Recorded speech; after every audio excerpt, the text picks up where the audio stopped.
És com amb l'all. Quan obrim l'all i li traiem aquella petita coseta del mig, que dius perquè no repeteixi... Sí, això jo crec que és també una mica de mite. Mito del ajo i esto. Què dius ara? Sí, jo he provat i jo no trobo una diferència...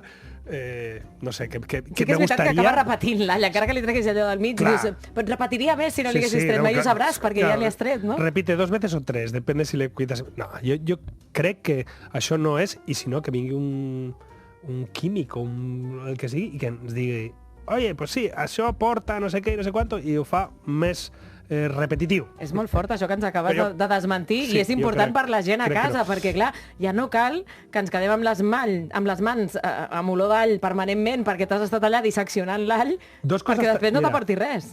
Te voy a regalar 2 cosas. Una, cómo quitarte el olor de la cebolla o del ajo de las manos quan rentes alls o cebes.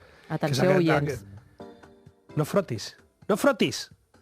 Poses aigua freda, deixes córrer l'aigua freda sobre les mans i el 90% d'aquesta olor se'n va. Mira que fàcil. És fàcil, I com ens compliquem la vida. Però si no frotes, tal, i el jabó i tal, el sabó i tal, al final no... I això serveix amb l'all i amb la ceba. Sí. Meravellós. Y luego hay otra cosa, que también es interesante del ajo.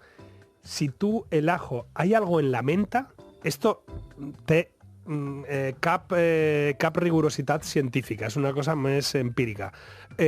Si tú el ajo, yo por ejemplo hago un majado de ajo, perejil, zumo de limón y vino blanco para ponerle encima a sobra de las sardinas a la parrilla. Buah, això està tremendo. I una miqueta de sal.